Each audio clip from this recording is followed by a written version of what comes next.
Assalamualaikum warahmatullahi wabarakatuh. Sobat Ijen dimanapun berada, di hari yang penuh berkah ini kembali lagi bersama saya Hendy Ardiansah, bersama dengan narasumber yang sangat-sangat kami tunggu kehadirannya. Beliau adalah Mbak Ida Dwi Lestari dalam acara Bincang Pengelasan. Beliau adalah Mbak Ida Dwi Lestari atau yang sering kita panggil adalah Mbak Ida DL ya. Yang selalu DL dimanapun berada. Beliau adalah auditor pertama pada Inspektorat Wilayah 2, Inspektorat Jenderal Kementerian Agama. Beliau itu orangnya yang sangat-sangat ahli dalam bidangnya, sampai di sini saya ingin menyinggung sedikit, gelarnya sangat panjang. Boleh izin saya sebutkan, Pak? Silakan. Ida Dwi Lestari, SEAKMAKCAAAP. Nah, sebelum kita membahas detail tentang tema kali ini, tentang beasiswa, bagaimana mendapatkan sebanyak ini gelarnya, mohon izin saya ingin bertanya tentang biografi Mbak Ida. Oke. Asal dari mana, tentang akademisinya gimana, sampai bagaimana proses perjuangan bergabung ke keluarga besar Inspektorat Jenderal Kementerian Agama. Siap. Baik. Silakan. Oke. Pertama, perkenalkan, nama saya Ida Dwi Lestari. Di sini teman-teman akrab memanggil saya dengan nama Mbak Ida. Saya bergabung dengan Inspektorat Jenderal Kementerian Agama sejak tahun 2011. Oh, 2011 ya? Iya, sejak tahun 2011. Pada formasi auditor. Jadi kebetulan saya diangkat jadi auditor pada tahun 2017. Masih relatif baru sih, sebenarnya baru 2 tahun gitu. Sementara itu dulu. Baik. Sebagai tambahan, beliau sekarang sedang mendalami bidang akuntansi, perpajakan, analis keuangan, beserta financial modeling. Jadi agak ada hubungannya sedikit dengan profesi yang sekarang, yaitu profesi auditor gitu. Jadi memang untuk profesi auditor memang untuk membangun dasar tentang audit memang diperlukan pemahaman dasar untuk mengerti mengenai keuangan. Apalagi saya background pendidikan saya memang sejak dari sarjana saya memang mengambil konsentrasi akuntansi. Mas Hendy. Mohon maaf, saya sedikit lupa. Beliau selain auditor di Ijen Kemenak, kegiatan sehari-harinya beliau adalah dosen di STAN. Di Politeknik Keuangan Negara STAN. Sama yang satu lagi yang sangat penting, jadi ibu rumah tangga.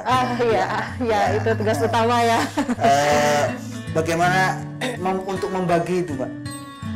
Dengan sibukan yang sangat tinggi sekali ini. Ya, memang menjadi tantangan tersendiri, terutama buat ibu dua anak kayak saya, untuk membagi waktu antara tugas kedinasan dengan tugas mengajar sama tugas sebagai yang utama adalah ibu rumah tangga. Memang sebuah tantangan, tapi kembali lagi ke prinsip hidup saya bahwa ketika kita sudah ketika kita sudah selesai belajar, bukan selesai juga sih, kita akan terus tetap belajar, artinya terus mengembangkan diri untuk yang istilahnya sering disebut sebagai continuous improvement. Artinya sebagai ibu rumah tangga, sebagai wanita karir, dan sebagai pengajar dan auditor, saya rasa adalah kewajiban saya untuk terus mengembangkan kompetensi dan kapabilitas diri. Dan itu salah satu cara adalah begini, sambil ngajar, sambil ketemu teman-teman baru, kita bisa sharing bareng. Itulah menurut saya adalah continuous improvement bagi saya. Begitu. Berkaitan dengan menjadi dosen, berposisi sebagai auditor, pengalaman yang sangat menarik bagaimana? Yang mungkin bisa ilmu-ilmu auditor bisa diterapkan menjadi dosen atau bahkan sebaliknya. Kembali tadi yang saya ungkapkan di awal bahwa menjadi auditor memang harus menguasai prinsip-prinsip dasar keuangan, terutama apalagi pekerjaan kita sebagai apip adalah mengawal pengelolaan keuangan negara. Makanya itu saya mengambil fokus banget untuk belajar dan mendalami tentang akuntansi keuangan negara.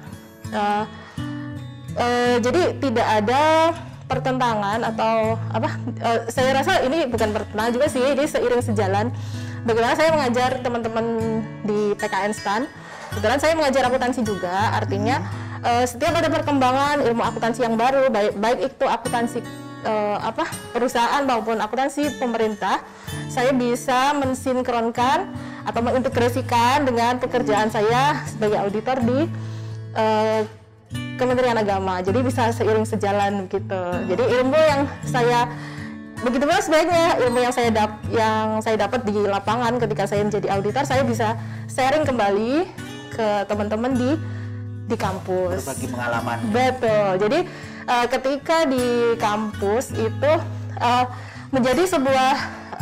menjadi sebuah tema yang menarik ketika kita berbicara tentang keuangan itu tidak hanya berdasarkan teori saja, tapi berdasarkan apa yang pernah kita alami di lapangan. Itu akan menjadi sebuah experience baru juga, pengalaman yang nyata banget untuk teman-teman di kampus. Gitu.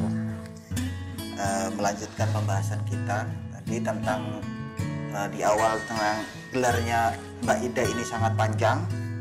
Beliau sekarang baru-baru ini di awal tahun di bulan Juni tepatnya, Ibu Ida ini atau Mbak Ida ini menerima beasiswa dari Kementerian Komunikasi dan Informasi Republik Indonesia dalam program pelatihan online Akademi Microsoft Digital Skill. Kemudian yang paling baru di bulan November 2020 dari BPKP Ikatan Akuntan Indonesia dalam beasiswa dalam program sertifikasi ahli akuntansi pemerintah. Berkaitan beasiswa itu, Mbak, kalau boleh bertanya, bagaimana cara-cara atau kiat-kiat untuk mendapatkan beasiswa yang sangat-sangat spesial ini? Jadi kebetulan sejak saya mengambil S2 atau program magister, kebetulan saya memang mendapat beasiswa juga dari program STAR BPKP. Atau sebelum ini berarti pernah menerima beasiswa dari STAR BPKP? Iya, untuk program S2. Untuk program S2. Kebetulan saya mengambil magister akuntansi di Universitas Indonesia. Ya, jadi awalnya memang kayaknya saya memang pemburu beasiswa sih, Mas Hendy, gitu. Iya, jadi sejak saya S1 memang saya kayaknya memang pemburu beasiswa banget ya. Jadi sepanjang karir sekolah saya, karir kuliah saya kayaknya dibiayai sama negara semua gitu. Jadi memang sejak S1 saya dibiayai sama negara. Kemudian S2 saya mendapat beasiswa BPKP, STAR BPKP untuk menempuh pendidikan magister akuntansi di Universitas Indonesia. Alhamdulillah lulus dengan perjuangan yang berdarah-darah juga. Alhamdulillah lulus. Kemudian bulan Juni kemarin saya mendapat beasiswa dari Kominfo. Kemudian yang paling terakhir memang saya mendapat sertifikasi untuk mengikuti ahli akuntansi pemerintah. Ya, di sela-sela pekerjaan saya sebagai auditor, ya itu saya kembali lagi ke prinsip hidup saya yang awal, bahwa saya harus semakin hari itu semakin baik. Jadi kayak istilahnya continuous improvement. Jadi apa sih sebenarnya yang setelah lulus S1 saya harus bisa S2 nih. setelah S2 saya harus bisa dapat sertifikasi nih. Nah, itu yang sebenarnya mendorong saya untuk terus-menerus mencari dari beasiswa, apalagi sekarang kan sumber informasi beasiswa tuh di internet kan segitu banyaknya. Sangat mudah untuk sangat mengaksesnya. mudah kita untuk mengakses, asalkan kita mau nggak sih gitu. Yang pertama emang kita harus kemauan untuk mencari di internet itu memang harus kita dorong terus-menerus, karena ketika kita sibuk dengan pekerjaan kita emang seringkali itu yang melupakan yang membuat kita lalai sebenarnya. Oh sudahlah, karir saya hanya sampai segini aja, padahal kan nggak berhenti sampai di situ gitu. Masih panjang gitu. Terima kasih untuk nasihat, itu bisa jadi nasihat dan motivasi bagi saya pribadi untuk selalu mengejar target-target atau mengejar beasiswa. Betul. Sebelum kita akhiri bincang wawasan ini, saya atau kami atau Sobat Ijen meminta untuk nasihat-nasihat dari Baida, kiat-kiat ataupun untuk melancarkan atau mempercepat mendapatkan beasiswa. Oke, untuk mendapat beasiswa saya kira sih tadi ya, yang pertama jangan lelah untuk terus mencari informasi di mana sih sebenarnya, karena sumber informasi itu banyak banget di internet tuh berserakan ya. Asalkan kita mau, kita pasti ada aja yang nyantol sama kualifikasi kita gitu. Yang kedua, kalau memang serius untuk mendapatkan beasiswa, persiapkanlah diri kita baik-baik. Misalkan ketika persyaratan beasiswa itu meminta kita untuk melengkapi TOEFL atau skor TOEFL dengan range angka sekian atau skor TPA dengan skor sekian, maka persiapkanlah diri kita tuh sebaik mungkin untuk mendapatkan target yang akan kita terima itu. Karena terus terang saya yang magister akuntansi itu aja saya sampai 3 kali coba gitu. Saya 3 kali coba dan setelah ketiga saya baru bisa nembus. Berarti jangan putus asa ya? Jangan putus asa. Ya, saya jangan putus asa. Ini saya masih ada pertanyaan sebenarnya. Oke. Berkaitan dengan tadi STAR BPKP itu yang kan saya tadi belum menjelaskan tentang beasiswa. Proses bisa menceritakan proses perjalanan untuk mendapatkan STAR BPKP-nya, Pak? STAR BPKP. Iya, bisa. Kebetulan pada saat itu saya di tahun keempat di Ijen. Sudah menjadi auditor? Belum. Oh, masih belum ya? Pada saat itu saya belum menjadi auditor, tapi saya udah lulus diklat auditor ya. Diklat itu untuk auditor pertama saya udah lulus. Kemudian teman-teman saya pada mengumpulkan angka kredit.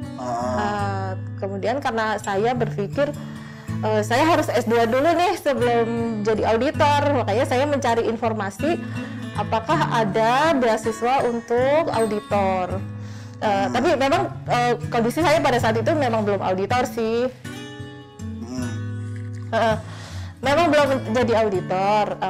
Akhirnya saya searching di internet, kemudian kok kebetulan pas banget ada pengumuman beasiswa untuk APIP ya, nemunya pas begitu, pas APIP. Nah itulah kecantol di STAR BPKP, itu program BPKP sih. Jadi kemudian saya mempersiapkan diri untuk mengikuti ujian, jadi saya mempersiapkan skor TPA saya siapkan kemampuan bahasa Inggris saya, kemudian saya cari kampus mana sih yang bekerja sama dengan STAR BPKP, kemudian saya nemunya kok di UI, ya udah saya akhirnya apply di UI. Kemudian ya itu tadi saya sampai 3 kali mencoba, belum jebol juga, sampai 3 kali, setelah 3 kali saya baru bisa jebol ke STAR BPKP, kemudian lulus di UI.